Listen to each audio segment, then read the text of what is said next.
Bonjour à tous, merci Ariette pour cette introduction et cette présentation. Je suis Charles Julien, un des conseillers d'Homegrade, disponible à votre disposition pour répondre à vos questions sur la thématique de la rénovation, du logement, des primes disponibles. Et aujourd'hui, je vais vous présenter une thématique assez importante qui est la maîtrise de son chantier, comment préparer et suivre son chantier. Donc, la présentation, elle s'oriente plutôt vers les ménages qui viennent d'acquérir un bien ou qui l'habitent déjà et qui veulent réaliser des grosses rénovations dans leur logement. Tous les petits conseils, les petits tips seront applicables sur les plus petites rénovations, remplacement d'une chaudière, mais on est plutôt sur la thématique des grandes rénovations. Ce qu'il faut retenir en tout cas, c'est que de toute façon, un chantier, que ce soit un petit chantier ou un grand chantier, ça ne s'improvise pas. Donc on ne peut pas se dire du jour au lendemain, tiens, il y a un chantier qui va commencer à la maison. Ça se prépare. La présentation, ce webinaire va s'articuler de la sorte. On va commencer par définir un peu le projet et son budget. Ensuite, on va parler des acteurs et de leurs responsabilités, des réglementations qui sont à respecter, des travaux qui doivent être effectués avec ou sans architecte. Enfin, un point important et qui est sujet de nombreuses questions, c'est la désignation de l'entrepreneur. Les gens viennent souvent avec ce type de questions. Ensuite, la partie suivi de chantier. Qu'est-ce qu'un chantier? Qu'est-ce qu'il faut suivre? Quelles sont les différentes étapes qui vont apparaître au cours de ce chantier? Et enfin, la gestion des litiges. Malheureusement, il y arrive que des chantiers ne se passent pas toujours comme il se faut. Il peut y avoir des discussions, des litiges plus ou moins importants et nous allons un peu en discuter, aborder la thématique et des tips pour éviter que cela impacte trop votre quotidien et la poursuite du chantier. Je vais commencer par un petit questionnaire, une petite question. Voilà, si vous êtes là, c'est que vous envisagez probablement de faire un chantier, de commencer des travaux. Et j'imagine que votre projet, vous le voulez tous de bonne qualité. Il faut que ça soit durable. Vous voulez un truc qui va durer pour des années. Ça serait bien que ça soit fait rapidement aussi. Actuellement, vous allez quitter votre logement, vous avez déjà donné votre préavis ou vous ne voulez pas être dans les travaux et dans la poussière pendant des mois. Il y a plein de raisons qui font que vous avez envie que ça se fasse rapidement. Euh, et comble cerise sur le gâteau, il faudrait que ça soit pas cher. Vous avez un crédit habitation, vous avez des enfants qui sont à l'UNIF, voilà, le budget il est toujours un peu limité, donc on aimerait que ça soit de bonne qualité rapidement et pas cher. Malheureusement, vous ne pouvez choisir que deux réponses. Donc je vais lancer rapidement un petit questionnaire pour voir, et j'ai pas accès à mon questionnaire. Hmm. Ariette, je n'ai pas accès à mon questionnaire. Euh, Il faut que attends, je sois organisateur, je suppose. verdade, c'est vrai. Hop, Sinon, tu peux lancer le voilà. questionnaire à ma place, Ariette. Non, voilà, c'est fait, attends. Voilà. Ouais. Ok. Sondage, voilà. Petit Ok. sondage. Donc, lance le sondage. Alors, je lance le sondage. Alors, voilà. J'imagine que vous voyez le sondage en face de vous. Donc, la question, c'est votre projet, comment est-ce que vous le voulez? C'est un peu regarder les priorités des gens. Tout le monde a toujours un certain nombre de priorités. Donc, voir un petit peu ce sur quoi vous vous orientez. Euh, on avance. Il y a déjà, vous étiez tous prêts à cliquer. On voit que vous avez l'habitude de répondre à ces petits sondages, c'est bien. On est déjà à près de 70% de réponses. On va s'arrêter à 80% de réponses si les gens ne veulent pas encore répondre ou s'interrogent. On est déjà pas mal. Bon, on va dire que c'est déjà pas mal, 78% des personnes qui ont répondu. Donc, je mets fin au sondage. Et je vais partager les résultats. Qu'est-ce qu'on voit? C'est que vous voulez tous un chantier qui soit de bonne qualité, c'est bien, c'est important. Effectivement, il faut que ça soit durable. Si on fait des travaux, c'est pas pour les recommencer. Un, ça coûte plus cher et deux, c'est extrêmement frustrant.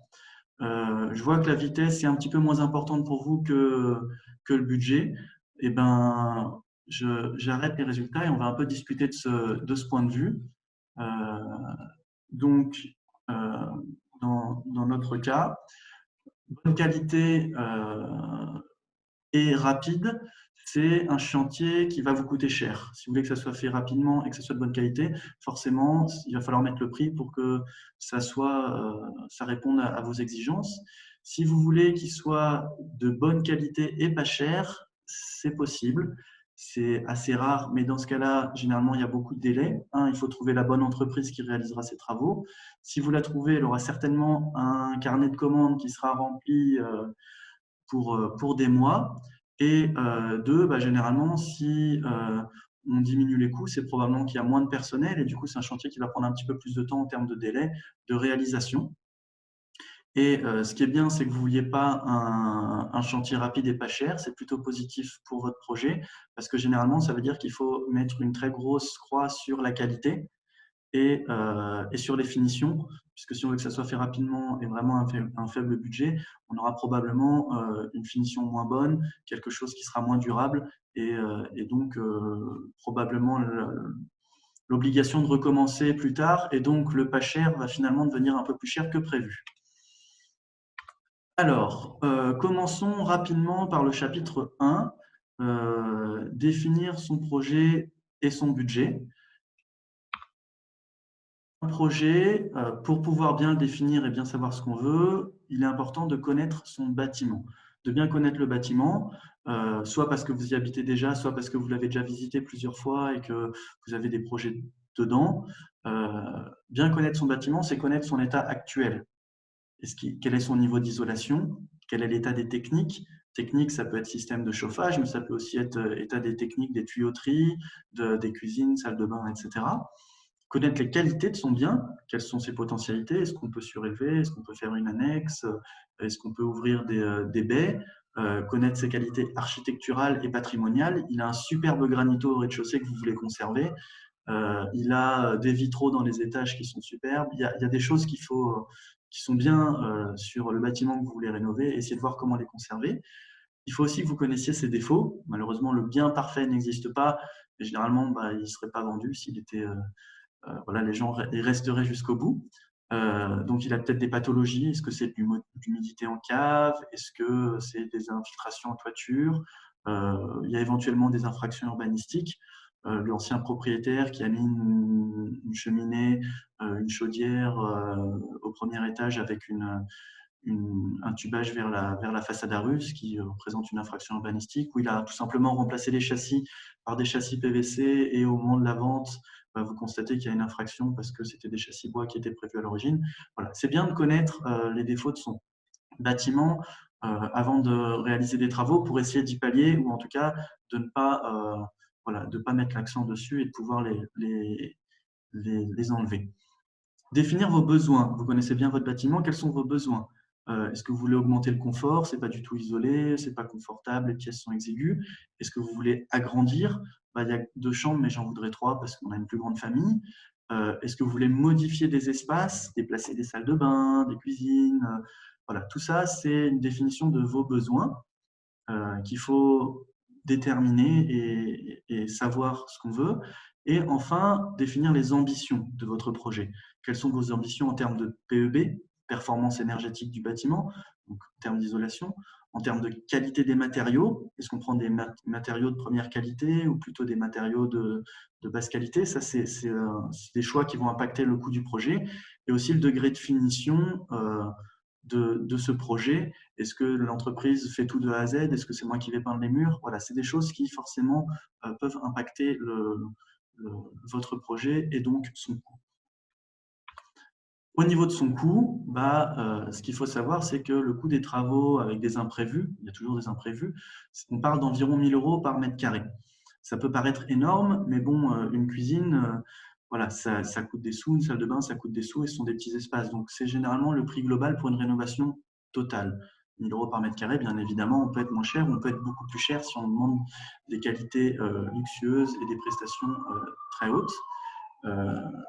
Donc, ce qu'il faut avoir à l'esprit, c'est qu'entre le désir et la réalité, c'est-à-dire entre son désir et le budget que ça coûterait et le budget qu'on a réellement, il faudra peut-être une priorité dans les travaux. Dans ce budget, il faut aussi compter les honoraires de l'architecte éventuellement, s'il y a un permis d'urbanisme, de l'ingénieur en stabilité ou en technique spéciale, du conseiller PEB, du coordinateur sécurité santé s'il y a beaucoup d'entreprises qui travaillent, éventuellement, et on vous le conseille, une assurance tout risque chantier, mais aussi d'autres frais, style frais administratifs, les frais pour introduire un permis d'urbanisme, les frais de réservation d'emplacement devant le logement, les frais liés à la pose d'un échafaudage, et aussi les frais liés à un double loyer. Vous voulez que le chantier soit rapide parce que vous êtes dans un logement, vous payez le loyer, vous aimez vous installer chez vous. Donc, ce sont des éléments qu'il faut comptabiliser dans votre budget de travaux.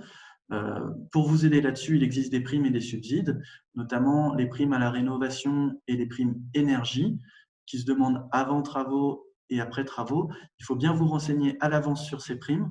HomeGrade est là pour ça. On est là pour vous conseiller et vous indiquer quelles sont les primes auxquelles vous pourriez prétendre. En tant que propriétaire occupant pour les primes à la rénovation, ou en tant que propriétaire ou locataire ou propriétaire bailleur pour les primes à l'énergie. Mais certaines primes doivent se demander avant de commencer les travaux, donc n'hésitez pas à venir vers nous bien avant de commencer votre projet pour des conseils à ce niveau-là de la définition de votre budget. Passons au chapitre 2. Le chapitre 2, ce sont les acteurs et leurs responsabilités dans ce projet de construction ou de rénovation que vous voulez mettre en place. Les acteurs, vous, maître d'ouvrage, donc c'est vous qui commandez les travaux. Vous et votre ménage, les gens qui le composent, les besoins que vous avez. Il y a aussi l'entrepreneur. L'entrepreneur, c'est celui qui exécute les travaux, éventuellement avec des sous-traitants, éventuellement avec un coordinateur sécurité santé pour éviter les incidents en cours de chantier. Il y a aussi un maître d'œuvre, un architecte. C'est celui qui va concevoir votre projet sur base de vos besoins et des discussions que vous avez eues avec lui. Et dans cette tâche de conception, il peut être assisté par un bureau d'études en stabilité ou en technique spéciale, et éventuellement, dans le cadre des permis d'urbanisme aussi, un conseiller PEB, qui est un spécialiste agréé. Mais ces trois acteurs, ils ne vont pas travailler chacun de leur côté. Ils vont travailler ensemble autour de votre projet, avec des interactions entre eux. Vous aurez des interactions à la fois avec le maître d'œuvre, à qui vous allez, donc l'architecte, à qui vous allez introduire vos besoins, demander à ce qu'il fasse un projet qui correspond à ce que vous voulez, avec l'entrepreneur, à qui vous allez commander le travail, qui va vous donner des factures que vous allez devoir payer, mais aussi entre le maître d'œuvre, donc l'architecte, et l'entrepreneur, qui vont se rendre des comptes et contrôler le travail. L'entrepreneur va rendre des comptes à l'architecte. J'ai bien fait ce qui est demandé suivant les cahiers de charges. Et le maître d'œuvre, l'architecte, qui va suivre le chantier et vérifier que les travaux sont réalisés conformément à ce qui avait été décidé lors de la signature du contrat.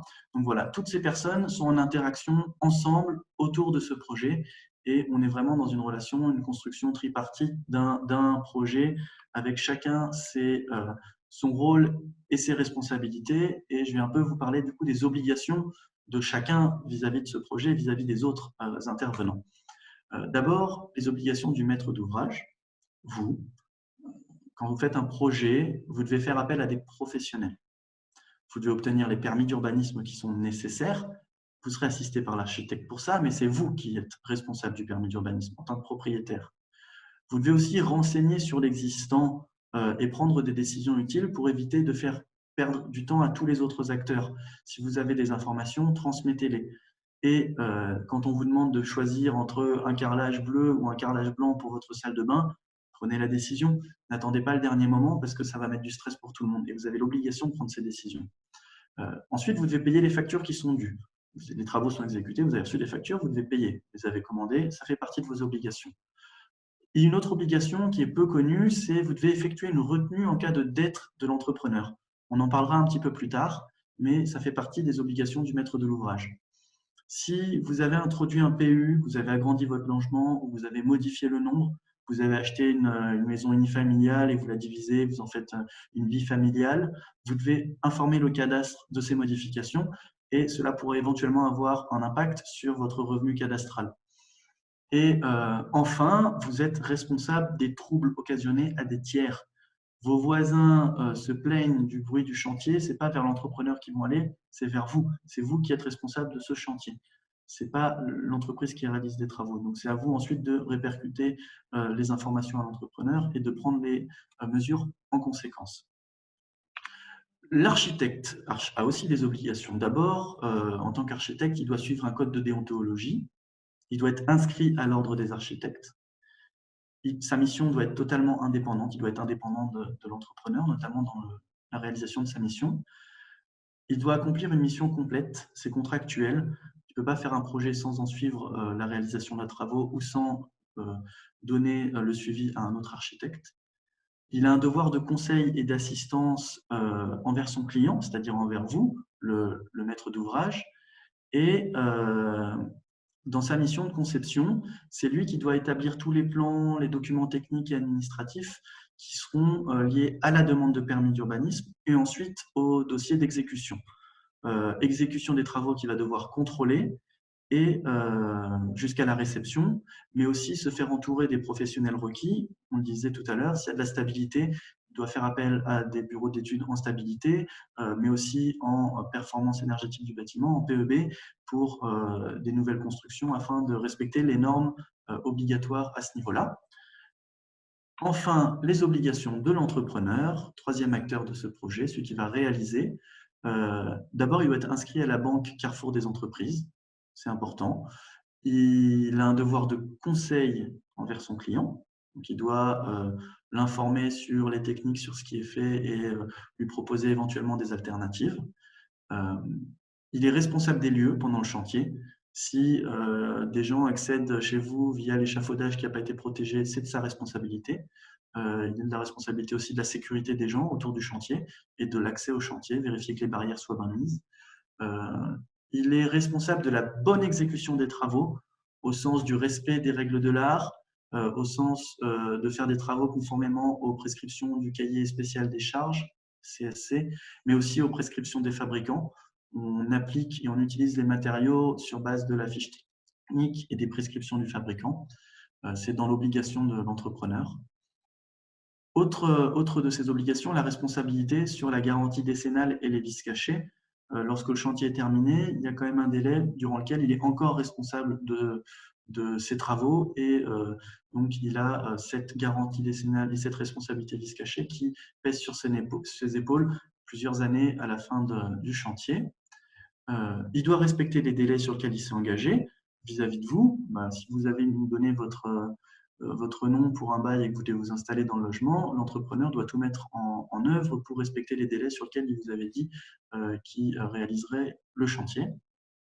Et enfin, il a la responsabilité de ses sous-traitants, des gens à qui il va sous-traiter une partie des tâches, par exemple. Voilà pour les obligations de chacun des acteurs de ce projet. Obligation des acteurs, mais obligation vis-à-vis d'une réglementation à respecter. Donc, je vais voir un petit peu maintenant les réglementations qui sont à respecter sur des projets de rénovation, notamment en région de Bruxelles-Capitale. Donc, d'abord, la réglementation régionale en matière d'urbanisme et d'aménagement du territoire est décrite par le COBAT. Vous avez peut-être assisté à une des anciennes conférences faites par un de mes collègues sur ce code bruxellois de l'aménagement du territoire. Moi, je vais m'attarder plutôt sur les chapitres 3 et 4, qui sont les règlements régionaux d'urbanisme, le RRU et communaux, mais principalement sur le chapitre 4, qui est le permis d'urbanisme. C'est un terme qui fait souvent peur aux ménages. Ah, il faut introduire un permis. Zut, par où est-ce que je commence? Qu'est-ce que je dois faire? Est-ce que j'ai besoin d'un architecte ou pas? Ce qu'il faut savoir, c'est que lorsqu'on travaille sur une modification du volume existant, on doit demander un permis d'urbanisme. Lorsqu'on touche à des éléments structurels, on fait une ouverture dans un mur porteur, on déplace une cage d'escalier, on doit faire appel à un permis d'urbanisme. Lorsqu'on modifie l'affectation d'un immeuble, on passe d'un immeuble de bureau à un immeuble de logement. Lorsqu'on modifie le nombre de logements dans le bâtiment, on doit faire introduire un permis d'urbanisme. Si on modifie l'aspect des façades visibles depuis l'extérieur, on remplace les châssis, on modifie la porte, on surélève, on change le revêtement ou l'enduit de façade, la couleur, on doit introduire un permis d'urbanisme. Ce qu'il faut savoir, c'est que généralement, lorsqu'on introduit un permis d'urbanisme, on a l'obligation de se faire assister par un architecte pour ce permis et pour le suivi des travaux qui seront liés à ce permis.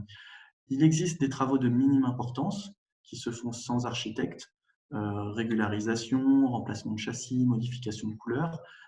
Ça, vous devez contacter le service urbaniste de la commune qui vous indiquera sur base des travaux que vous souhaitez réaliser si vous avez besoin ou pas d'un architecte.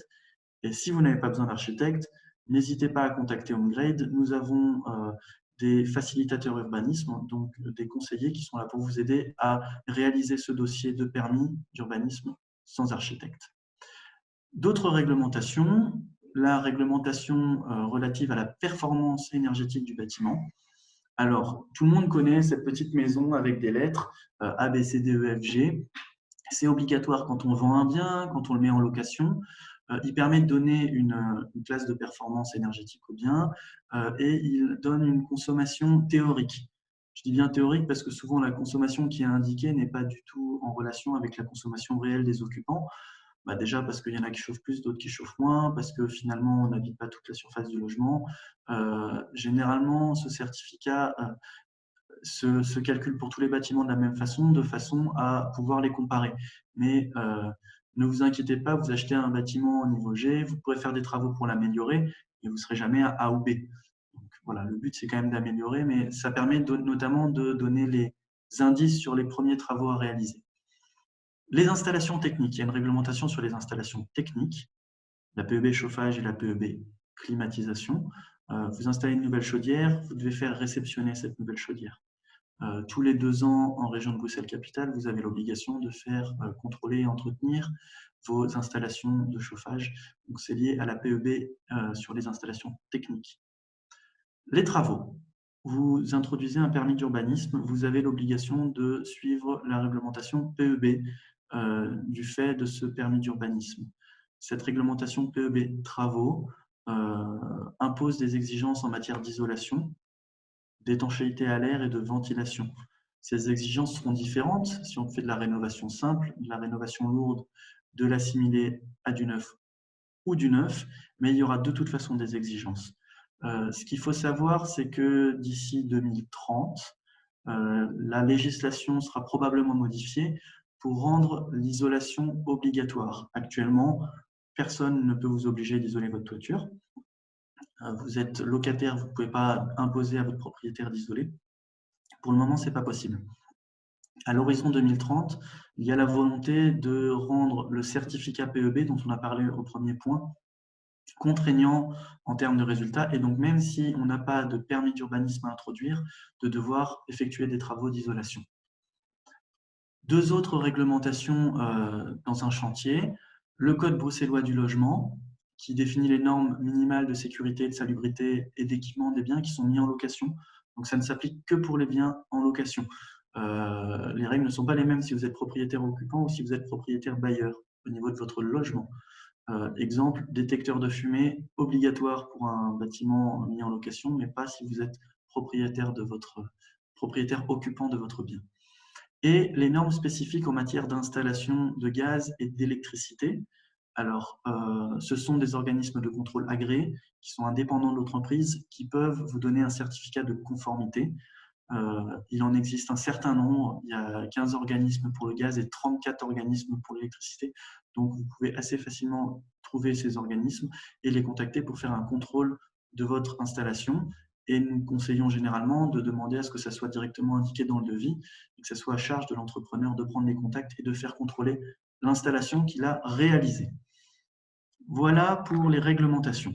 Passons au chapitre sur les travaux avec ou sans architecte et les différences de relations s'il y a ou pas un architecte pour le suivi du chantier et donc pour la réalisation des travaux. Lorsqu'on travaille avec un architecte, on a signé une convention avec celui-ci qui précise l'étendue de sa mission, ses honoraires et toutes les modalités qui sont liées au suivi et à la réalisation du projet. Généralement, la première étape, c'est la mission d'étude. Une étude préliminaire où il va notamment vérifier toutes les réglementations en cours et l'analyse de votre bien, et une première esquisse. Première esquisse sur laquelle vous allez discuter avec lui pour faire des modifications jusqu'à obtenir un avant-projet qui va encore un petit peu se définir, jusqu'à l'introduction du dossier de permis d'urbanisme. Dossier de permis d'urbanisme, comme je le disais, c'est à l'architecte de réaliser l'ensemble des pièces nécessaires, les plans pour le dossier, mais c'est vous en tant que maître d'ouvrage, donc propriétaire, d'introduire ce permis et vous êtes responsable de l'obtention de ce permis. Lorsque le permis est obtenu, l'architecte va se lancer sur le dossier d'exécution. Là, on parle de plans beaucoup plus précis, avec des cotes, des dimensions, un métré, un cahier spécial des charges qui détermine et qui décrit plus précisément les travaux de façon à ce que l'entrepreneur sache ce qui est attendu dans son projet. Et ensuite, il va vous aider dans le suivi de l'appel d'offres, donc contacter les entreprises, analyser les devis et choisir l'entrepreneur. Lorsque l'entrepreneur sera choisi, il effectuera le suivi du chantier et la réception de l'ouvrage avec vous pour vous conseiller et vérifier. On parle dans ce cas d'une relation tripartite entre vous, l'architecte, l'entrepreneur, l'architecte et vous, ou l'architecte, vous et l'entrepreneur. Il y a toutes les façons de le lire. Le but, c'est de travailler ensemble. Et si, dans votre cas, vous avez besoin d'un architecte ou vous souhaitez être conseillé par un architecte dans vos travaux de rénovation, vous pouvez les trouver sur les liens en bas de page, c'est-à-dire l'ordre des architectes ou le site des architectes bâtisseurs. Donc là, votre projet sera entre vous, l'architecte et l'entrepreneur. Mais de temps en temps, on n'a pas besoin d'un architecte pour des plus petites rénovations, pour des travaux qui ne nécessitent pas de permis d'urbanisme. Et dans ce cas-là, on travaille avec l'entrepreneur et la seule relation qui existe entre vous et l'entrepreneur, c'est le devis qui a été signé entre vous deux. Ce devis, il est émis par l'entrepreneur sur base des discussions qu'il a eues avec vous. Généralement, vous n'avez pas forcément été capable de réaliser un cahier spécial des charges, un métré. Vous avez des idées, vous faites des croquis, mais voilà, le détail est généralement pas là et c'est plutôt à l'entrepreneur de répondre en disant voilà, je vais vous proposer ça, ça, sur base de ce qu'il sait faire, de vos besoins et vous indiquer un prix. Il est sous-entendu que les travaux seront réalisés suivant les règles de l'art. Les règles de l'art, on sait les retrouver sur le site du CSTC, ça s'appelle les notes d'information technique, ou sur le site du SPFE, sur StatBel, qui sont les spécifications techniques qui permettent de voir un peu les règles de l'art pour chaque composante de la construction. Comment poser des châssis, quels doivent être les vitrages, quelles sont les pentes nécessaires pour un tuyau de salle de bain. Salle de bain dont on reparlera plus tard, puisque je suis en train de bosser dessus sur une salle de bain pour moi. Donc voilà, il y a toutes ces règles que vous pouvez trouver, qui sont les règles de l'art, et donc il est de façon implicite indiqué dans le devis de l'entrepreneur qu'il devra les respecter. Maintenant, trouver un entrepreneur, c'est loin d'être facile. Ce chapitre va un peu aborder la thématique. C'est la question, une des questions les plus fréquentes que les gens posent quand ils nous contactent pour réaliser des travaux. Est-ce que vous avez des gens compétents à nous donner? Est-ce que vous avez des noms? Est-ce que vous avez des entreprises? Malheureusement, nous, pour le moment, n'avons pas de base de données entreprises, mais on y pense, tout en gardant la neutralité qui nous caractérise, c'est-à-dire ne pas favoriser telle ou telle entreprise, avoir un esprit très neutre, le but étant d'analyser des devis et pas d'analyser des devis sur base d'une entreprise, mais sur base de ce qui est indiqué dans le devis et des travaux qui seront réalisés. Donc, la première chose qu'on vous conseille, c'est le bouche à oreille. Vous avez des voisins qui ont réalisé des travaux de toiture, vous devez refaire votre toiture, l'entreprise s'est bien passée, ils ont contacté 2 ou 3 entreprises, ils ont eu un bon feeling, contactez-les, demandez-leur un prix. C'est très intéressant et puis généralement, si c'est recommandé, on a un peu de retour d'expérience. Moi, malheureusement, mes voisins, ils ont fait leur toiture, mais ils n'ont pas fait leur salle de bain. Donc, il a fallu que je trouve une entreprise par moi-même. Et pour ça, il existe des moteurs de recherche. Moteurs de recherche, alors j'en ai cité quelques-uns ici. On a ecobuild.brussels, qui est un cluster d'entreprises bruxellois sur l'éco-construction. Nous avons aussi environnement.brussels, qui lui rassemble tous les chauffagistes qui sont agréés PEB. Le site patrimoine métier, où là vous allez trouver des artisans pour conserver vos tomates, rénover vos châssis en bois, votre porte, un sgraphite ou des vitraux. Vous avez ensuite, sur une autre thématique, les entreprises d'économie sociale, sur le site sobi.be, et un site un peu plus commun, le site des entreprises affiliées à la Confédération de la construction, donc sur Build Your Home. Vous pourrez trouver des entreprises et les contacter pour obtenir des devis. ce que je vous conseille de faire avant de contacter ces entreprises, c'est d'effectuer quelques vérifications. Alors, quelles sont les vérifications à faire? D'abord, pour certaines professions, il faut des compétences professionnelles qui sont réglementées. Le petit restaurant en bas de la rue, il est restaurateur, il fait de la restauration, mais il fait de la restauration au point de vue alimentaire. Il ne fait pas de la restauration de bâtiments et on ne va pas lui demander de repeindre la maison comme on lui a demandé de préparer son repas. Donc, vérifiez que les entreprises que vous allez consulter sont capables d'effectuer les travaux pour lesquels vous les consultez. Le site de la Banque Carrefour des entreprises, le site de la BCE, est un site gratuit qui vous permet d'obtenir ces informations. Donc, économie.fgov.be, vous savez retrouver les entreprises, notamment avec leur numéro de TVA, et regarder quels sont ce sur quoi ils sont enregistrés et quelles sont leur ancienneté notamment. Autre obligation, on en a parlé un peu plus tôt, est-ce que votre entrepreneur est en règle de cotisation diverses et variées? Il faut vérifier sa dette. Alors, c'est un peu fastidieux, mais il y a un site qui a été très bien fait qui s'appelle checkobligationderetenue.be, sur lequel vous allez pouvoir voir si effectivement l'entrepreneur que vous choisissez a des dettes sociales. Si vous décidez de travailler avec lui, il faudra faire des retenues sur ce que vous lui payez pour rembourser petit à petit sa dette. Enfin, vous remplacez votre chaudière, faites des travaux sur le système de chauffage de gaz, vérifiez que votre chauffagiste est agréé PEB et ou Serga. S'il ne l'est pas, comme j'ai dit précédemment, demandez le passage d'un organisme de contrôle agréé pour la réception gaz et ou électricité de votre chantier. Voilà les vérifications à faire. Bon, demandez un devis. Maintenant, on contacte les entreprises, il faut leur demander un devis pour savoir un peu combien va me coûter mon projet. Les devis sont généralement gratuits. Alors, j'ai mis généralement gratuit entre parenthèses. J'ai eu une mauvaise blague il y a quelques jours avec un entrepreneur qui m'a envoyé un devis pour ma fameuse salle de bain et qui m'a dit en bas, dans les petites lignes, il y avait indiqué que si j'effectuais les travaux avec lui, le devis était gratuit, mais que si je ne choisissais pas cet entrepreneur, je devrais payer 120 € pour la réalisation du devis. Alors, un devis peut être payant, mais on ne prévient pas après. Donc, après quelques échanges de mails et vérifications, on est tombé d'accord sur le fait qu'il ne pouvait pas m'imposer de payer sans m'avoir prévenu à l'avance. Mais s'il m'avait dit à l'avance, attention, mon devis sera payant, j'aurais dû le payer. Et ça peut se concevoir quand on fait un gros projet de rénovation avec plusieurs centaines de postes et plusieurs dizaines, voire des centaines de milliers d'euros de rénovation. Un devis, ça ne se fait pas aussi facilement que ça. Donc, éventuellement, des entreprises peuvent vous facturer le devis. Donc, généralement, un devis est gratuit. C'est bien d'en avoir plusieurs pour pouvoir les comparer. Si on n'a qu'un seul devis, on le compare à lui-même, ce qui ne donne pas beaucoup d'informations. Il ne faut pas hésiter à poser des questions.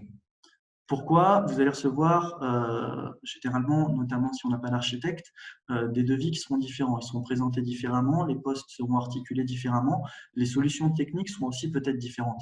Donc, n'hésitez pas à poser des questions, à demander pourquoi il préfère telle solution à telle solution au niveau de l'entrepreneur et à demander des fiches techniques sur les matériaux qui sont proposés.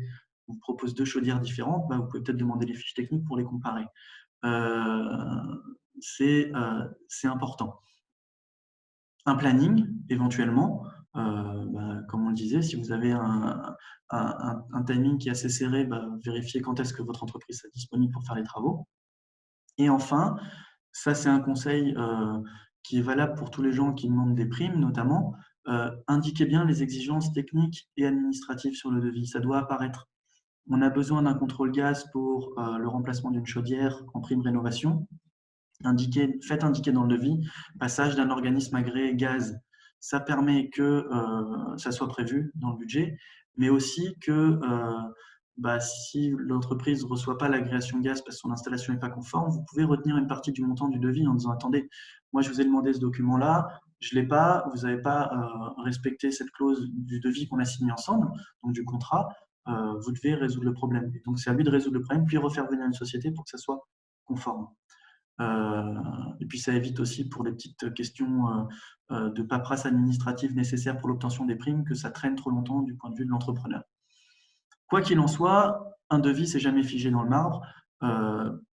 Avant signature, d'autant plus qu'après signature, mais déjà avant signature. Donc, n'hésitez pas à faire des modifications. Si vous faites des modifications, actez-les par écrit. Juste un message ou un coup de téléphone, oui, c'est bon, je te mettrai telle chaudière plutôt que telle autre, ça n'a aucune valeur. Faites-le acter par écrit sur le devis, vous signez, vous êtes engagé là-dessus, l'un et l'autre. C'est important pour vous protéger, mais aussi pour protéger l'entrepreneur. Et prenez le temps de la réflexion.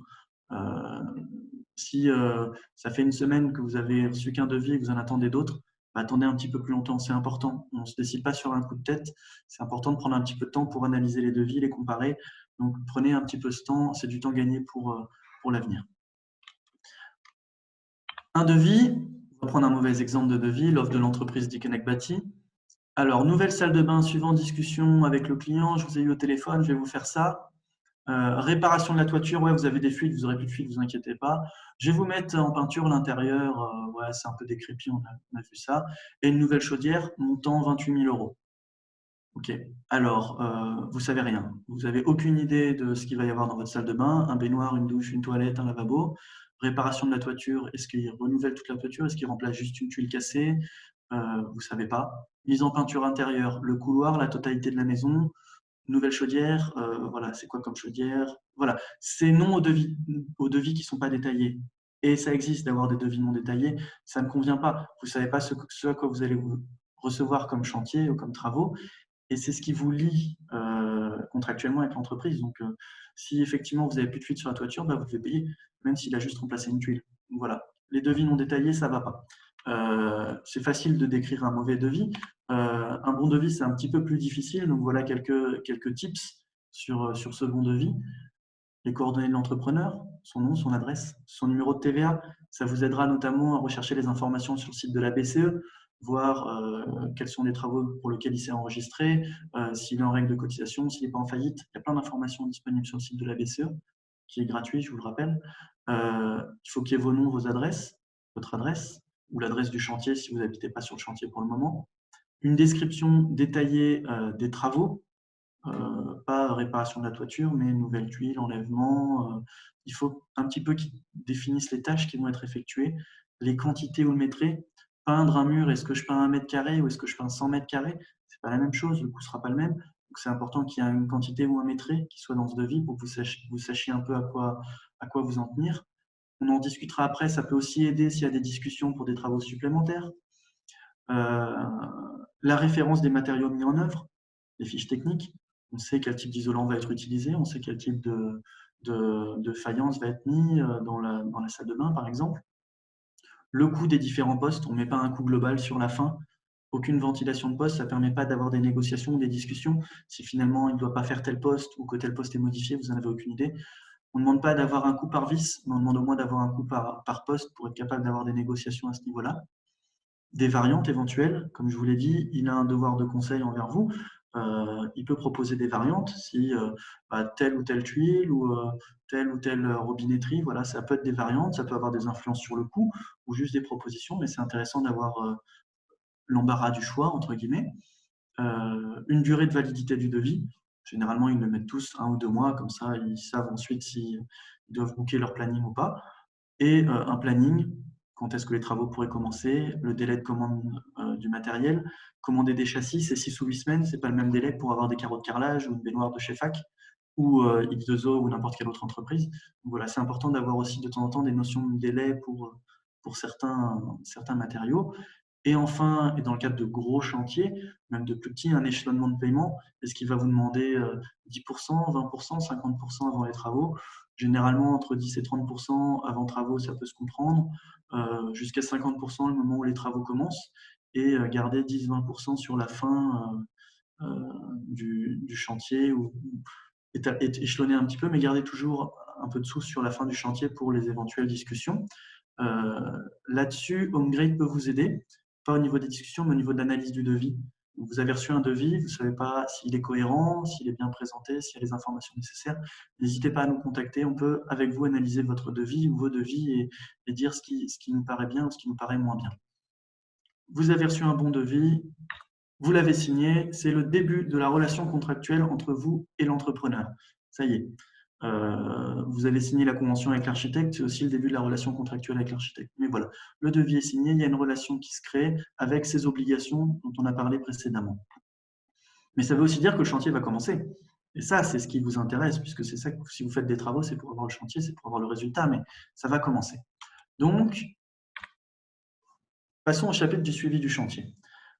D'abord, qu'est-ce qu'on doit faire avant le chantier, c'est-à-dire avant le premier coup de pelle, le premier coup de pioche, sachant qu'on a déjà l'entreprise.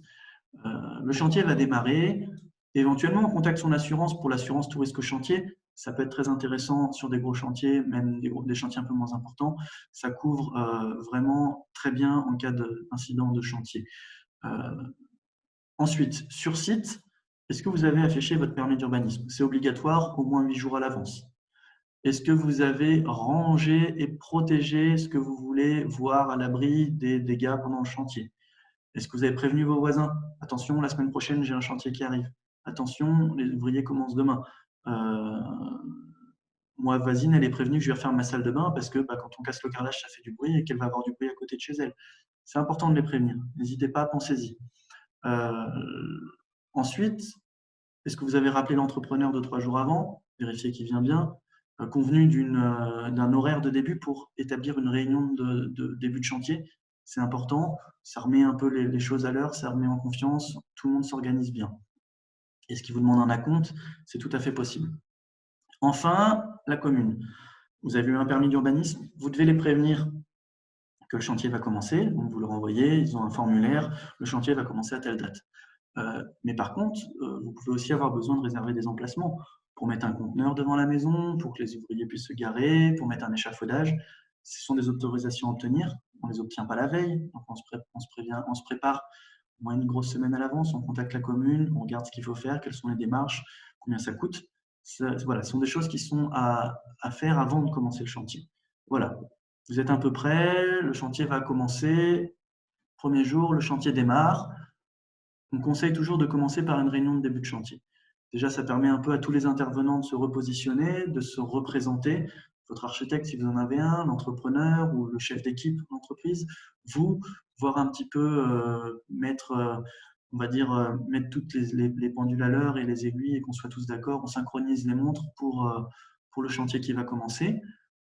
On fait un état des lieux, on regarde comment sont les biens, on prend des photos, beaucoup de photos.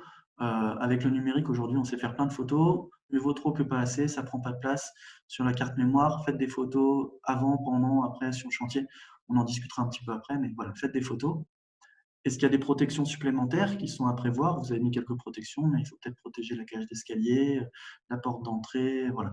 Il y a des choses qui sont à voir, des grilles devant la maison parce que finalement, vous n'aurez plus de porte et plus de fenêtre pendant quelques jours. Voilà, ça dépend du degré de rénovation, mais ce sont les protections qui sont à voir.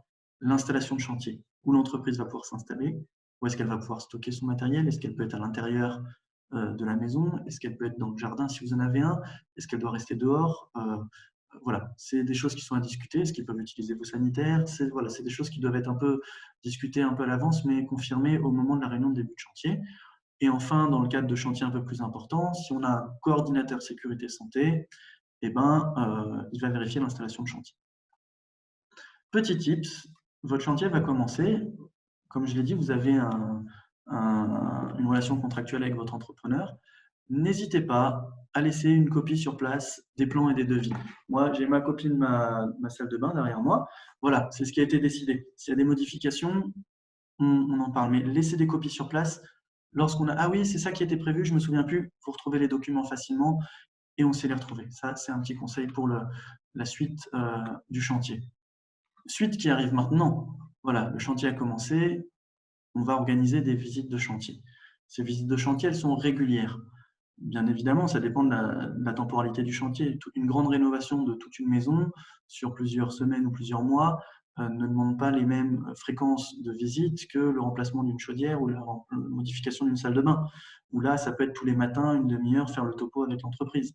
Voilà. C'est à vous de voir en fonction de l'importance du chantier, la régularité. Mais en tout cas, il faut que ça soit régulier. On ne donne pas les clés, on ne vient pas à la fin du chantier. Sinon, c'est bon pour avoir plein de problèmes et plein de discussions avec l'entreprise. On fait des photos. On regarde comment ça se passe, on suit l'avancement, on suit la qualité. Tiens, il y a quelque chose qui ne va pas, je fais la photo. ça peut venir dans un mail ou ça peut être imprimé en disant tiens, il y a ça qui ne va pas, qu'il faut modifier. Pourquoi la prise elle est là alors qu'elle devait être 10 cm à côté? Ce sont des choses qui peuvent être, et l'avantage du visuel, c'est que ça parle aux gens un peu plus que des écrits de temps en temps. Et ces visites régulières permettent de continuer un dialogue qui doit être régulier et courtois avec tous les intervenants, avec votre architecte, avec les entrepreneurs, avec les ouvriers. Voilà, soyez courtois avec les gens, c'est eux qui réalisent le boulot, c'est toujours important pour tout le monde de garder cette cohérence et cette courtoisie. Éventuellement, mettez des procès-verbaux de ce qui a été discuté. On a des modifications sur le contrat, on l'indique.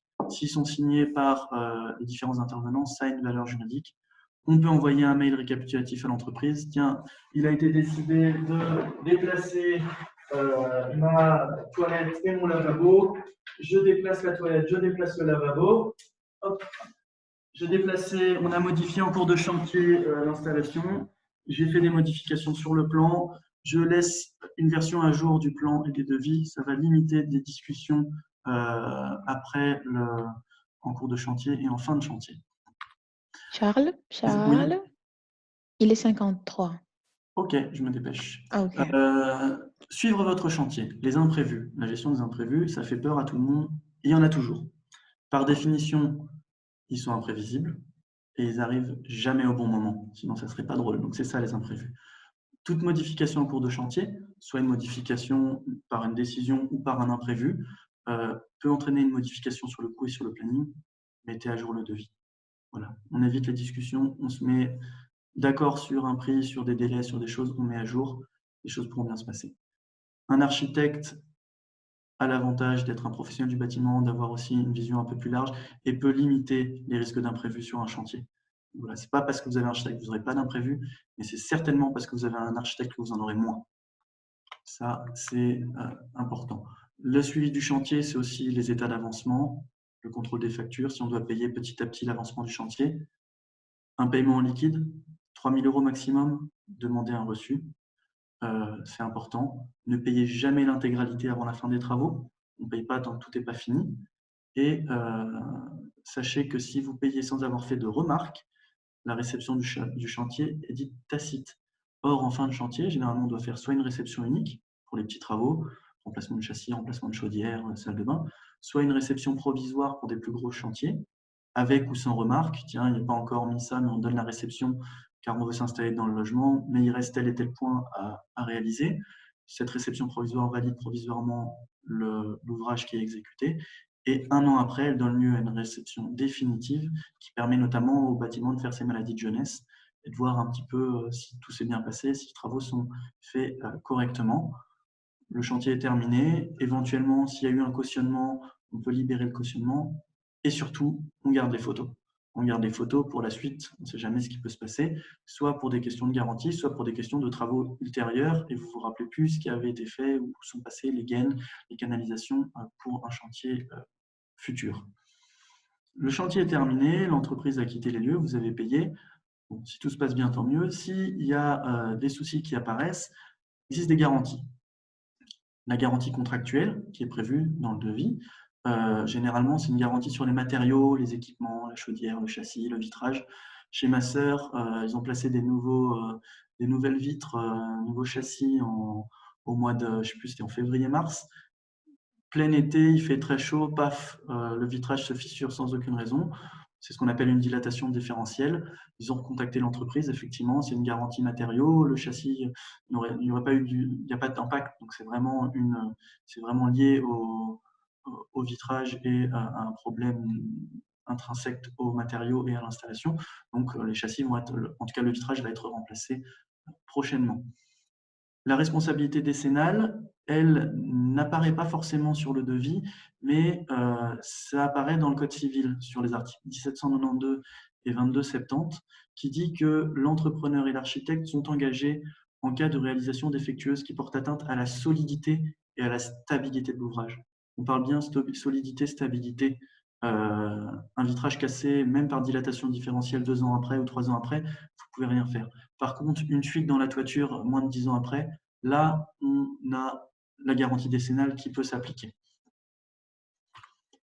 Malheureusement, un chantier n'est pas toujours, se passe pas toujours très bien. Il peut y avoir d'éventuels litiges. S'il y a un litige, premier conseil que nous vous donnons, la procédure à l'amiable. Vous vous installez autour de la table avec les différents intervenants.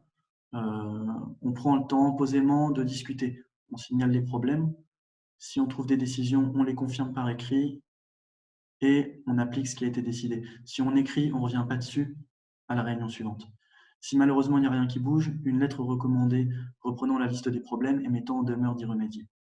Peut aussi un peu pousser l'acteur qui n'a pas joué son rôle, que ce soit l'architecte ou l'entrepreneur, de réaliser ce sur quoi il s'était engagé.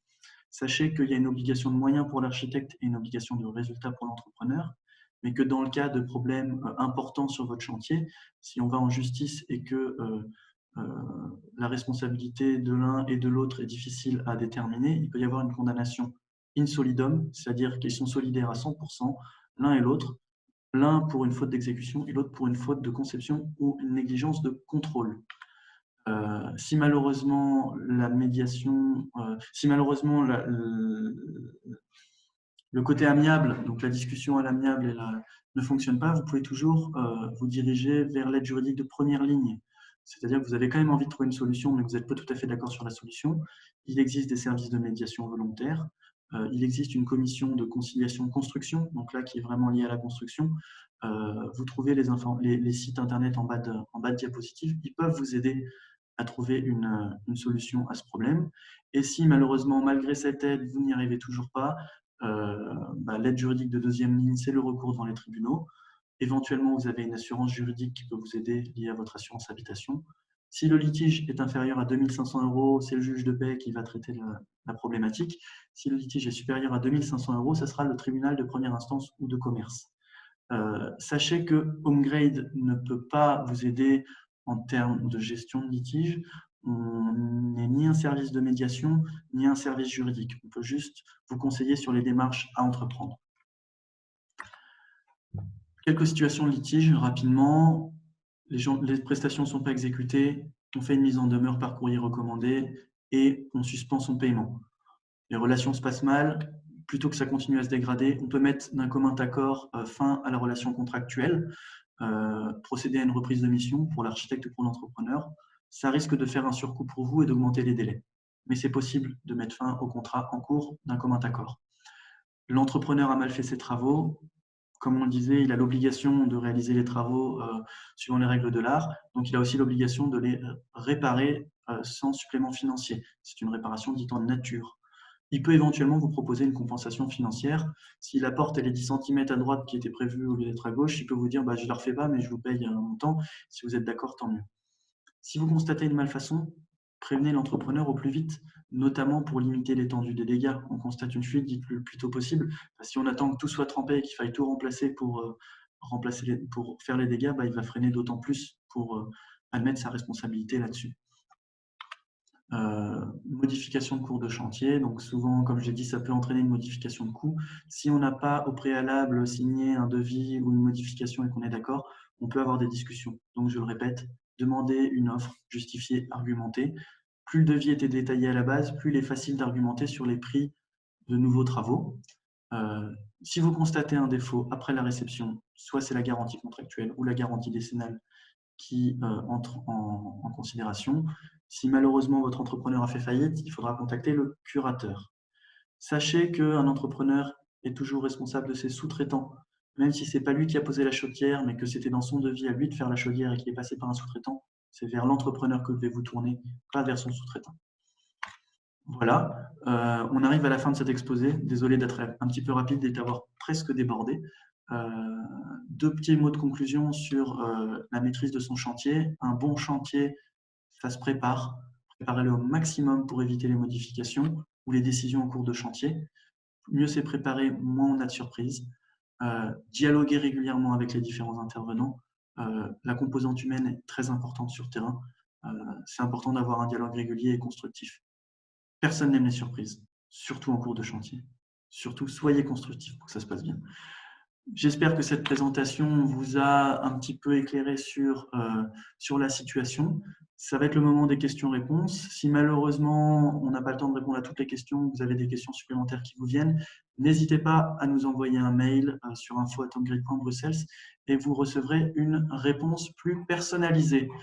Je vous remercie pour votre écoute et je rends la main à Ariette. Ariette, Merci, c'est à toi. Charles. Merci. Merci. Très bel exposé, Charles. Merci, merci. Alors, il est 14h02. On a largement dépassé les 40 minutes. Désolée Mea encore. culpa, mea culpa. Pourtant, je m'étais chronométré, hein. Oui, je ne sais pas ce qui n'a pas été, mais voilà, tu as bien fait ça, donc on te pardonne. Alors par contre, l'interprète va nous quitter d'ici quelques minutes.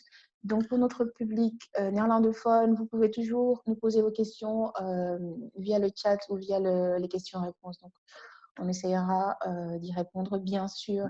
Zo graag antwoorden, misschien niet in het Nederlands, maar in tweetalige conversatie kan mogelijk zijn. Voilà. Donc on va lancer. Il y a pas mal de questions. Hop, hop. Alors, attends. Alors, on lance les questions. Première question, je vous écoute. Ariette, la Attends, souris est ça à vous. bloque là. Ah oui, est-ce que tu peux arrêter le partage, s'il te plaît? C'est fait. Voilà, parfait. À vous les studios. Voilà. Donc, il y a pas mal de questions je suis en train toujours de les noter. Donc, la première question. Alors, pop, pop, pop, pop. Qui demande? Alors, vous achetez un bien, il y a des infractions urbanistiques. Oui, en tant que propriétaire du bien, même si ce n'est pas vous qui avez fait l'infraction, vous êtes responsable de cette infraction et vous devez y remédier. Dans quel délai, ça dépend du type d'infraction et c'est le service d'urbanisme qui pourra vous répondre à ce niveau-là. Mais oui, vous êtes bien responsable en tant que propriétaire du bien, même si l'infraction a été faite par l'ancien propriétaire. Voilà, vous héritez de ces infractions-là. Donc ça, cette question-là, j'ai essayé d'y répondre. Je ne sais pas si monsieur est satisfait de sa question, enfin de la réponse en tout N'hésitez cas. pas, voilà, si vous n'êtes pas satisfait Voilà, des réponses et qu'elles ne sont pas en tout cas, suffisamment précises, n'hésitez pas à les renvoyer par mail. Voilà, celle-ci, j'ai répondu déjà. Alors, 1 000 € par mètre carré. Pourriez-vous Alors ça, préciser comme je voilà, l'ai dit, ça, ça dépend de beaucoup de choses, ça dépend du degré de finition qu'on demande. Mais voilà, c'est sûr que faire une chambre de 10 mètres carrés où il faut refaire la peinture et l'électricité, ça ne va pas vous coûter 10 000 euros. Par contre, une cuisine qui va en faire peut-être 6 ou 7 mètres carrés va peut-être vous coûter 15 000 euros. Donc en fait, c'est une estimation. On dit généralement, on est sur une grosse rénovation, donc sur la totalité d'un logement et pas juste sur un élément. On tourne aux alentours de 1 000 euros par mètre carré pour une nouvelle toiture, une nouvelle chaudière, une nouvelle salle de bain. On peut être bien au-dessus en fonction du degré de finition qu'on demande. Donc, ou en dessous si on a un degré de finition qui est bien moindre. Mais voilà, c'est une estimation, ce n'est pas du tout un prix. Et je ne vous ferai pas un devis à 1 000 euros par mètre carré pour la rénovation de votre maison de 300 mètres carrés sans l'avoir visité. Mais voilà, c'est plus un ordre de grandeur. voilà. Alors, prochaine question, responsabilité des délais pour l'architecte. Quid si on travaille en régie? Alors, on travaille en régie, on paye à l'heure. Alors, qu'est-ce que vous appelez la responsabilité des délais pour l'architecte? Des délais sur lui, faire les pièces que vous lui demandez, style document de permis d'urbanisme, cahier des charges, plan, ou est-ce que c'est lui qui doit faire respecter les délais à l'entreprise? Là, la question est un peu double. Oui, l'architecte a des délais à respecter et vous pouvez lui indiquer que si vous avez signé une convention avec lui, bah vous avez prévu de payer par tranche, mais lui, il a prévu de faire ses travaux dans un délai. Si malheureusement, aucun délai soit indiqué, c'est difficile de se baser là-dessus. Donc voilà, on est dans la situation encore où plus le devis est détaillé, plus la convention est détaillée, plus chacun a ses responsabilités. Voilà, ok. Alors, avez-vous un projet généraliste de cahier de charges à compléter par le maître d'ouvrage et à Non, transférer non, c'est pas du tout notre rôle. Vous contactez des bureaux d'architecture, eux, ils ont des cahiers des charges qui sont déjà faits pour beaucoup de postes, mais nous, en tant qu'Homegrid, c'est pas du tout notre rôle de faire ceci. Ok. Y a-t-il des critères spécifiques pour le contenu d'un cahier de charges? Alors, bah, d'un cahier des charges, oui, mais chaque bureau d'architecture aura sa façon de le faire. Même vous, si vous avez envie de faire un cahier des charges, c'est possible. Non, alors, il n'y a pas de critères spécifiques, mais plus il est précis, plus le résultat attendu se rapproche, plus il décrit bien le résultat, plus le résultat se rapproche de ce qui a été attendu. Si on dit mettre du carrelage de salle de bain, mais qu'on ne donne pas les dimensions détails de carrelage, l'espacement des joints, les choses comme ça, ben, on ne sait pas ce sur quoi on va obtenir. Donc, plus il est précis, plus vous aurez un résultat qui ressemble à ce que vous aviez prévu ou imaginé. Très bien. Alors, par rapport aux garanties de l'entrepreneur, Alors, s'il bah, a c'est ce arrêté que son j'ai dit. activité, Voilà, c'est voilà. ce que j'ai dit. Si malheureusement l'entrepreneur a fait faillite ou a arrêté son activité, il faut voir avec le curateur ce qu'il est possible de faire. C'est difficile dans ce cas-là de se retourner contre quelqu'un qui n'exerce plus. Euh, alors, s'il Parce ne que ça travaille plus arrive avec son souvent, sous-traitant, oui. est-ce que ça arrive souvent? Je- le- Oui, ça arrive souvent, non. Maintenant, c'est ce qu'on dit. Si vous contrôlez une entreprise sur la BCE, bah voilà, une entreprise qui a 25 ans d'expérience par rapport à une entreprise qui en a 2 ans, si vous hésitez, ça peut être un critère de choix. Ça ne doit pas être le critère ultime de choix, mais ça peut faire partie des critères de choix. Ces informations, vous les avez sur le site de la BCE. Ok. Je Alors, reviens juste sur une ancienne question. C'était par rapport au régie, travail en régie. Alors, la personne spécifique, c'est pour l'entrepreneur et pas avec l'architecte, donc. Donc, la ah, responsabilité des délais par rapport à voilà, l'entrepreneur. la responsabilité des délais. L'architecte doit, en tout cas, mettre tout en œuvre, il a une obligation de moyens, comme je dis, pas de résultat. Donc, il a l'obligation de prouver qu'il a mis tout en œuvre pour faire respecter les délais. Ça passe par des recommandés, ça passe par des réunions de chantier, ça passe par des réponses aux questions. Souvent, le problème, c'est oui, moi, je vous ai posé une question, l'entrepreneur ou l'architecte a mis 3 semaines à me répondre, c'est pour ça que j'ai des retards de délai. Il doit prouver, plus malheureusement, comme je le dis, les écrits restent alors que les paroles peuvent s'envoler. Si on a bien indiqué dans un PV de réunion de chantier ce qui a été décidé, à quelle date ça a été pris, ben, c'est difficile de jouer sur ah non, j'ai pas eu les réponses suffisamment en temps et en heure. Mais lui, il a une obligation de moyens, donc il a l'obligation de prouver qu'il a tout mis en œuvre pour que les délais soient respectés. Il n'a pas l'obligation de résultat qu'a l'entrepreneur. Ok. Très bien. Donc, on retourne à la question garantie de l'entrepreneur. Donc, Ouais, ça arrive souvent, alors tu as répondu. s'il travaille avec des sous-traitants, je l'ai déjà dit un peu plus tôt, peut-être Mhm. rapidement, il est responsable du travail de ses sous-traitants. C'est lui à qui vous avez commandé le travail, c'est pas à son sous-traitant. Il peut mettre 10 sous-traitants différents sur le même poste. Vous, ce qui vous importe, vous avez qu'un seul le contact, le contrat, vous l'avez signé avec l'entrepreneur, pas avec son sous-traitant. Donc c'est à lui de faire appel à un autre sous-traitant s'il veut résoudre le problème. Et vous êtes en aucun cas, il peut en aucun cas justifier de ça pour ne pas faire les réparations. Très bien. Alors, Combien combien coûte coûte le le passage passage? d'un organisme de contrôle? On est entre Mhm. 150 et 200 euros. Voilà. Si Très je simple. fournis les matériaux, par exemple le carrelage, est-ce que je vois pas Alors, la si fa- je fournis les matériaux, est-ce que l'entrepreneur peut modifier le prix de la pose? Alors, c'est une bonne question. Techniquement, oui. Exemple, lui il propose d'installer des carreaux de 60-30 et vous lui proposez d'installer une mosaïque de 3 sur 3 ou des formes un peu particulières qui rendent l'application beaucoup plus compliquée. Donc le temps de pose sera supérieur. Oui, il peut modifier le prix de la pose. Voilà. Et Très de temps bien. en temps, dans le prix du carrelage, il comprend, lui, il indique aussi le prix de la colle et des joints, alors que vous, si vous fournissez que le carrelage, il doit quand même acheter le joint et la colle, et du coup, bah, il faut bien qu'il fasse apparaître ce prix-là quelque part. Donc oui, c'est possible. Très bien. Alors, concernant les assurances tout risque, est-ce que cela inclut généralement, est-ce que c'est inclus dans les Non, assurances alors c'est habitation? pas inclus dans l'assurance habitation et ou famille, c'est pour ça qu'il faut contacter son assurance. L'assurance tout risque chantier, c'est vraiment lié au chantier et elle est payée sur une durée déterminée, la durée du chantier, et elle s'applique après le chantier pour des garanties, des choses comme ça. Donc, il ne faut pas la payer ensuite ad vitam aeternam. Mais elle est payée sur la durée du chantier. Et que se passe-t-il si on oublie de notifier l'assurance? Bah, il y a, le type de couverture sera différent en fonction du type de problématique qui sera arrivé. Voilà, c'est une assurance, on n'est pas comme on n'est pas comme une assurance automobile qui est obligatoire. L'assurance tout risque chantier, elle n'est pas obligatoire, elle est conseillée. Voilà, c'est un peu comme l'omnium par rapport à la responsabilité civile. Ok. Je suis en train de rajouter les Pas de questions. souci. Donc, s'il y a des dégâts à plancher, donc s'il n'y a pas eu de... alors, attends. Et qu'une réparation Alors, doit être ouais. réalisée. Est-ce que Alors, il y l'assurance a de une l'entreprise réparation. Généralement, bah, ça c'est ce que je disais, l'entrepreneur, s'il fait des dégâts, il doit le réparer. Pour lui, c'est plus intéressant de faire ce qu'on appelle une réparation en nature. Et donc, en fait, c'est lui qui va réparer. Ça lui coûte moins cher que ça vienne de lui plutôt que ce soit une autre entrepreneur qui vienne par son assurance. De temps en temps, il doit aussi contacter son assurance parce que les dégâts sont plus importants. Un chauffagiste qui installe un tuyau de chauffage, quand il fait un percement, il perce le tuyau du voisin, ça crée une énorme inondation. Généralement, il contacte aussi son assurance. Donc voilà, ça dépend un peu du type de dégâts. De toute façon, si vous avez une assurance chantier, vous les appelez, vous leur demandez s'ils couvrent ou s'ils ne couvrent pas.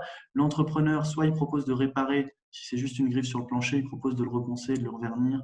Voilà, c'est possible. On n'a pas toujours besoin de faire jouer l'assurance si c'est des choses qui peuvent être réparées directement. C'est ce qu'on appelait la réparation nature, en tout cas la garantie en nature du soin apporté sur les autres éléments. Ok. Alors ici, la personne dit que l'entrepreneur a quitté le chantier après avoir reçu la compte et qu'il ne répond plus. Que faire? Là, malheureusement, si on revient sur l'histoire des tribunaux, vous avez signé un compromis, un devis avec l'entreprise sur laquelle il y avait certainement indiqué que vous deviez un acompte. Ce sont des choses qui arrivent. Je vous invite, là, on n'est pas sur la situation de procédure à l'amiable puisque la personne ne répond pas. Donc, on est vraiment sur plutôt la situation d'aide juridique de première ligne. Donc, je vous invite à contacter soit le service de médiation qui prendra contact avec eux, la conciliation construction qui prendra contact avec l'entreprise pour lui demander de venir effectuer les travaux, de vous rembourser. Mais ça, malheureusement, comme je le dis, nous ne sommes pas une assistance juridique, donc nous ne pouvons pas vous aider là-dessus, à part vous diriger vers les bons services. Hmm, voilà. Alors, pour les travaux ne nécessitant pas un permis d'urbanisme, mais rénovation lourde, conseillez-vous un architecte? Comment s'assurer de la bonne coordination des travaux? Alors, c'est ce que je disais, oui, un architecte c'est utile. Alors, ça a un coût, c'est certain, mais ça peut limiter un certain nombre d'imprévus. Ça permet une bonne coordination de travaux. Vous parlez de la coordination des travaux. Bah, l'architecte, c'est aussi son rôle de voir qui doit intervenir quand et à quel moment. Dans quel cas il y a un coordinateur de sécurité et santé, c'est obligatoire si plusieurs entreprises travaillent sur le chantier au même moment. Exemple, vous avez quelqu'un, dans votre cas, il y en a un qui travaille sur l'électricité et l'autre qui fait la salle de bain. Celui qui travaille sur l'électricité a coupé l'électricité pour faire une prise. Celui qui travaille dans la salle de bain a besoin d'électricité pour brancher sa perceuse. Il va remettre les plombs, l'électricien prend une douille. C'est pas possible. Voilà, donc il faut qu'il y ait un coordinateur sécurité santé qui vienne bien réexpliquer les règles des uns des autres pour ça. Donc c'est obligatoire si plusieurs entreprises travaillent sur un chantier. Ok, alors pour un chantier de rénovation, l'architecte demande en général 80% de marge sur le projet global. Par contre, s'il s'agit d'un projet 8%. mixte, voilà. Pas 88%, ouais. 8%, pardon. Et du coup, si c'est un projet mixte, donc on a une partie à 6% et 21%, voilà. Alors Comment préciser la chose? généralement, lui, il demande un pourcentage qui est entre 8 et 12%. 8%, c'est pas énorme, ça dépend du type de projet. Entre 8 et 12% sur le budget des travaux hors TVA. Donc le coût de la TVA à 6% ou à 21% n'existe pas. Et lui, il vous appliquera sa TVA à lui. Donc en fait, il prend son pourcentage sur le hors TVA et ensuite il vous applique sa TVA à lui. Ok. Alors, je vais vendre ma maison. Quelles sont les vérifications obligatoires pour la vente? Alors, c'est malheureusement pas du tout la thématique du moment. Donc, je ne vais pas pouvoir vous indiquer quelles sont les vérifications obligatoires. Je pense que pour ça, votre notaire qui va procéder à la vente peut vous indiquer quelles sont les obligations. Ce que je sais, c'est qu'il faut au moins la PEB, qu'il faut avoir fait un contrôle de l'installation électrique. Ça ne veut pas dire que l'installation doit être conforme. Ça veut juste dire qu'il faut un document comme quoi l'installation électrique a été contrôlée et qu'elle présente telle ou telle non-conformité ou qu'elle est conforme. Et il faut les documents PEB. Il y a peut-être d'autres documents, mais ça, malheureusement, je vous invite plutôt à contacter votre notaire qui va instrumenter la vente. Normalement, ces conseils sont gratuits pour vous indiquer quels sont les documents nécessaires pour la vente du bien. Alors, comment demander, préparer la visite d'un chantier en ligne avec un expert HomeGrade? Eh ben, ça, c'est très simple. Il y a une petite adresse mail qui vous a été communiquée à plusieurs reprises, info@homegrade.brussels. Vous nous envoyez un mail, vous indiquez ce que vous voulez faire et en fonction du type de thématique, de projet, chaque conseiller a ses préférences. Il y en a qui préfèrent l'acoustique, d'autres la toiture, d'autres le chauffage. Donc voilà, les conseillers se répartissent les différentes demandes de façon à pouvoir vous répondre en fonction de leurs affinités et de discuter avec vous si une visite est nécessaire, si une visio peut suffire, si un échange de mails ou une conversation sera aussi suffisante. Voilà, alors par rapport à l'assurance tout risque chantier, est-ce que c'est pour l'entrepreneur? Ça, je pense que tu as déjà Alors répondu. non, l'assurance tout risque chantier, c'est pas à l'entrepreneur de la prendre, c'est à vous de la prendre. Mais il est toujours possible, comme je l'ai dit, d'indiquer que finalement c'est l'entrepreneur qui doit la prendre. Il le mettra dans le devis. Mais c'est quid de sa propre assurance pendant le chantier, pas de l'assurance de l'entrepreneur ou de la vôtre. Euh, De l'entrepreneur, je pense. On met en veille le temps de chantier. Non, on ne met pas en veille son assurance. Si vous parlez de votre assurance habitation, non, ne mettez pas en veille votre assurance habitation au temps du chantier. C'est vraiment plus un complément lié au chantier, l'assurance tout risque chantier. L'entrepreneur, il a des assurances, mais ce n'est pas l'assurance tout risque chantier, c'est un autre type d'assurance. Ok. Si vous souhaitez des questions vraiment sur l'assurance tout risque chantier, envoyez-nous un mail et on vous répondra sur ce que exactement comporte cette assurance. Bon. Alors, l'assurance bâtiment d'une copropriété contient-elle d'office une défense juridique? Non, elle ne contient pas d'office une défense juridique. Généralement, c'est un petit coût supplémentaire à voir si ce que vous avez dans votre contrat, mais c'est jamais d'office. Cette affaire est-elle Alors, valide? est-ce qu'elle est valide pour contester un entrepreneur peinture, donc qui abandonne la peinture d'une porte cochère en fer Ouais. forgé? Alors non, c'est pas l'assurance qui va vous rembourser. Là, on revient sur la discussion. Contactez d'abord le service de médiation ou la conciliation construction. Si l'entreprise elle est enregistrée, bah, la conciliation construction les recontactera pour faire ça. Si malheureusement ils n'arrivent pas à la retrouver, c'est au niveau de la justice, du juge de paix, de se diriger. Ok. Une dernière question. Hop, je vais la noter. Alors, que faire si des dommages sont signalés aux voisins pendant ou après les travaux, par exemple des fissures dans les murs causées par les travaux d'excavation? Alors, j'imagine que c'est plutôt si des dommages sont signalés par les voisins ou si c'est les voisins qui ont fait des travaux et qu'il y a des fissures. Alors, comme je vous le dis, l'avantage, ce qui est important, c'est de faire un état des lieux. Alors, en fonction du type de travaux, j'en ai pas parlé, mais si on fait de l'excavation, on peut effectivement être amené à faire un état des lieux de chez le voisin. Donc, aller aussi faire des photos de ces murs pour voir qu'ils ne sont pas fissurés avant le chantier, pour pas qu'ils disent ah tiens, cette fissure, elle est toute nouvelle, alors qu'en fait, elle existait avant. Donc, ça doit apparaître. Et là, c'est de la responsabilité de l'entrepreneur. Si effectivement c'est prouvé que les travaux ont créé des fissures chez le voisin, c'est à lui de réparer ces fissures. Très bien, je pense qu'on a tout. Tu as répondu à toutes les questions. Je ne sais pas si Je on vois a... d'autres questions, mais ça m'a l'air d'être d'hier. Il y a d'autres Oui, questions c'est qui ça. sont. C'est pas Ok, aujourd'hui. Voilà, je pense parfait. qu'on a tout. Merci Charles pour cet Merci exposé. Il Ariette, était merci pour votre écoute. Merci à vous. Donc, n'hésitez pas à vous inscrire aux autres conférences. Donc, il nous en reste 2. Donc, je vous rappelle, la conférence de demain a été reportée au 10 décembre. Hein. Donc, c'est la réparation des pierres en façade. Voilà. Mais lundi, la conférence se tient toujours. Donc, c'est par rapport au remplacement des chaudières collectives, voilà, dans les conduites collectives. Donc, n'hésitez pas, toujours à 13 heures. Et n'oubliez pas de remplir la petite enquête de satisfaction. N'oubliez pas Voilà, l'enquête et toutes les informations, toutes les conférences, tous les slides seront disponibles après le disponible. 10. Voilà, sur Nous notre vous site. enverrons toutes les informations pour récupérer ces magnifiques conférences auxquelles vous avez assisté. Voilà, vous aurez slides et vidéos à disposition sur notre site. Hein. Merci à vous. Bon après-midi et prenez soin de Merci à vous. tous. Hein. Bon après-midi.